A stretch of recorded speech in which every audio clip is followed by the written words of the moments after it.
HP 필터를 통해서 장기 추세라고 하는 트렌드를 우리가 뽑아낼 수 있습니다.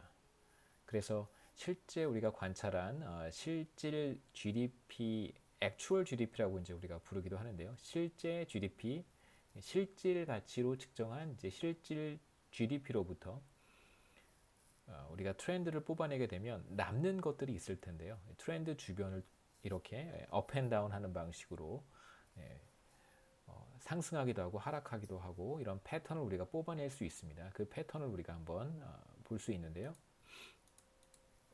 그러한 패턴이 바로 지금 슬라이드 10페이지에서 우리가 보고 있는 경기 변동분입니다.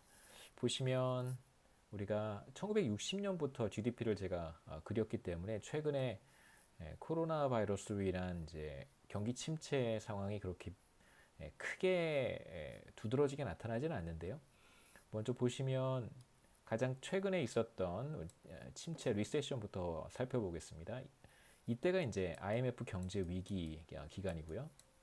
그 다음에 한 번 더 GDP가 하락했던 기간이 있는데 이때가 글로벌 금융 위기, 그리고 이제 가장 최근에 GDP가 하락한 시기가 바로 코로나 바이러스 이후에 경기 침체 기간에 우리가 들어와 있습니다.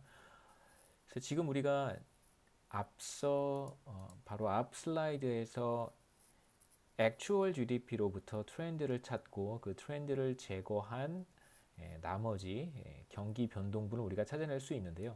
그래서 간단하게 살펴보면 앞서 우리가 솔로우 성장 모형이나 혹은 라모 모형에서 살펴봤던 것이 이러한 장기 트렌드가 어떻게 나타날 수 있는가에 대한 것을 살펴본 것이라면 지금부터 우리가 보려고 하는 매크로는 이러한 다음 슬라이드에서 우리가 보게 되는 이러한 경기 변동이라고 하는 것이 왜 나타나는가에 대한 이야기라고 할 수 있겠습니다. 그래서 매크로 이코노믹스는 장기 추세가 경제 성장이라고 볼 수 있고 지속적으로 GDP가 성장해 가는 트렌드를 연구하는 것이 경제 성장이라고 할 수 있고요. 장기 경제 성장. 그 다음에 트렌드 주변으로 실제 GDP가, 액추얼 GDP가 트렌드를 중심으로 상승하기도 하고 하락하기도 하는 경기 변동이라고 하는 비즈니스 사이클이 나타나는데 그 비즈니스 사이클이 이제 왜 나타나고 비즈니스 사이클이 나타났을 때 어떠한 방식으로 거시경제 변수들이 반응하는가를 보는 것이 이제 우리가 1학기 후반부에 다루게 될 내용이라고 할 수 있겠습니다. 그래서 지금 우리가 추세를 제거하고 남은 이 부분을 경기 변동분이라고 하기도 하고요. 경기 변동분이라고 부르기도 하고 혹은 다양한 용어가 존재한다고 우리가 앞서 살펴봤습니다. 단기 GDP라고 부르기도 하고 단기 뭐 산출량이라고 해도 괜찮고 비즈니스 사이클, 경기 변동분도 괜찮고요. 그 다음에 이걸 우리가 또 GDP 갭이라고 부르기도 하겠습니다.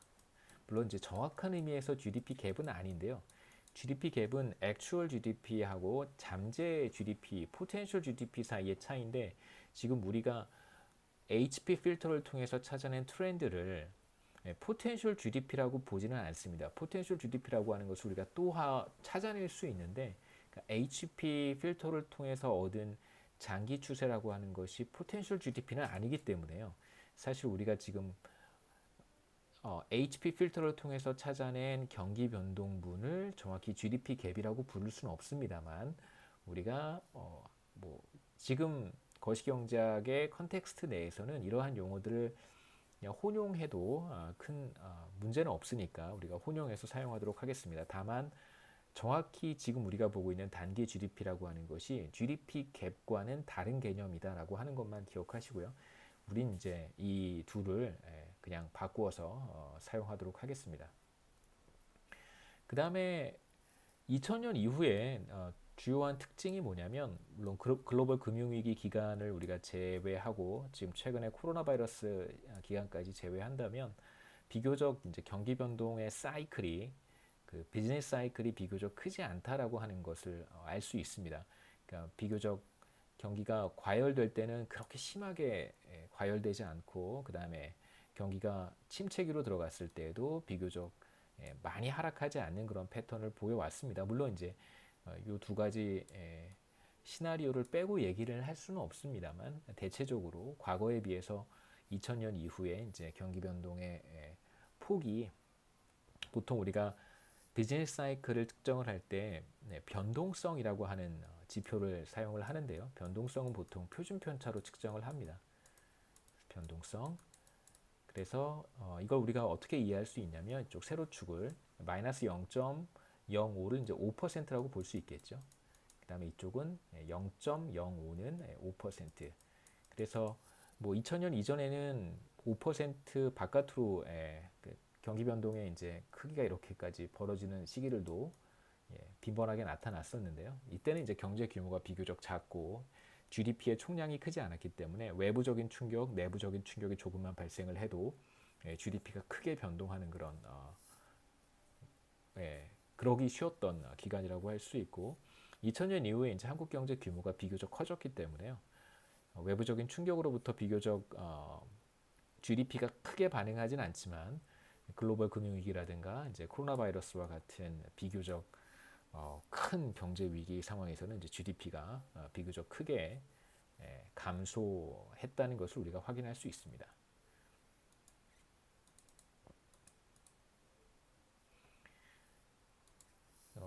비교적 시간을 우리가 타임 호라이즌을 1960년부터 보지 않고 2000년부터 이렇게 지난 한 20년 동안의 경기 변동분만 본다면 우리가 두드러지게 확인할 수 있는 것이 바로 글로벌 금융 위기 기간이고요. 그 다음에 최근에 코로나 바이러스로 인해서 GDP가 이제 하락한 감소한 상황을 우리가 볼 수 있습니다. 마찬가지로 HP 필터라는 방법을 통해서 장기 추세를 이렇게 찾아낼 수 있고요. 이 장기 추세를 제거하고 나면 이제 이 추세를 이렇게 드러내고 나면 남는 것이 바로 경기 변동분이 되겠죠.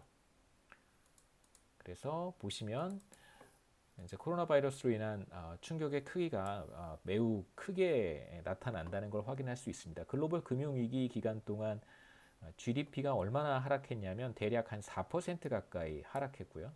추세로부터 4% 정도 하락했고 지금 코로나 바이러스로 인해서 2020년 1분기에 GDP가 2%까지는 아니지만 그래도 추세와 비교했을 때 2% 가까이 하락했다는 걸 볼 수 있습니다.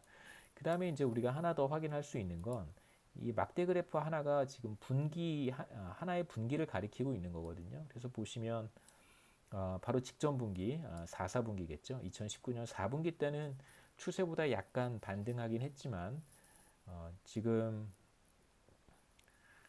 2019년 2분기, 3분기 걸치면서 계속해서 이제 GDP가 추세로부터 추세 아래쪽으로 떨어졌었다는 걸 우리가 확인할 수 있습니다. 그래서 사실 그 전에도 잠깐 말씀드렸지만 일본 수출 규제랑 맞물리면서 한국 경제가 작년 사실 하반기부터 본격적으로 하강 국면으로 들어갔던 것 같고요. 다운턴으로 들어갔고 그리고 뭐 가을쯤에서 봤을 때는 그 리세션으로 들어갔다고 이제 보는 게 적절했다고 생각합니다. 지금 우리가 이제 와서 과거를 이렇게 되돌아보면 그 시점에서 경기 침체에 들어갔다고 이제 판단하는 것이 틀리진 않았던 것 같고요. 그 다음에 이제 코로나 바이러스로 인해서 GDP가 크게 하락했고, 그 다음에 이제 이러한 충격이 얼마나 이제 지속될지가 앞으로 중요한 관심사가 될 것 같습니다.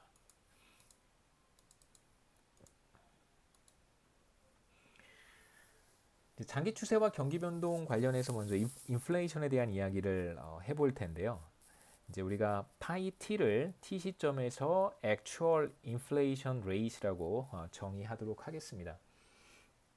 우리가 파이 t를 이제 전년 동기 대비, 전기 대비 이런 이제 표현들을 우리가 살펴봤었는데 지금 여기서 사용하는 파이 t 시점의 물가 상승률 혹은 t 시점의 actual inflation rate라고 하는 것은 편의상 이렇게 정의를 하고 있습니다. 그래서 전기의 물가 수준으로 나눠준 것이죠. 지금 이번 기의 물가 수준이 PT라고 하고 지난 시점의 물가 수준을 T-1이라고 한다면, 그러니까 다시 말씀드리면 이게 이제 예컨대 지금 우리가 2, 4분기에 있으니까요. 2분기 소비자 물가 지수고 이제 이게 1분기 바로 전분기 소비자 물가 지수라고 생각해 보면 전기 대비 소비자 물가 지수의 증감률이라고 정의하겠습니다. 뭐 당연히 2를 빼줘야겠죠.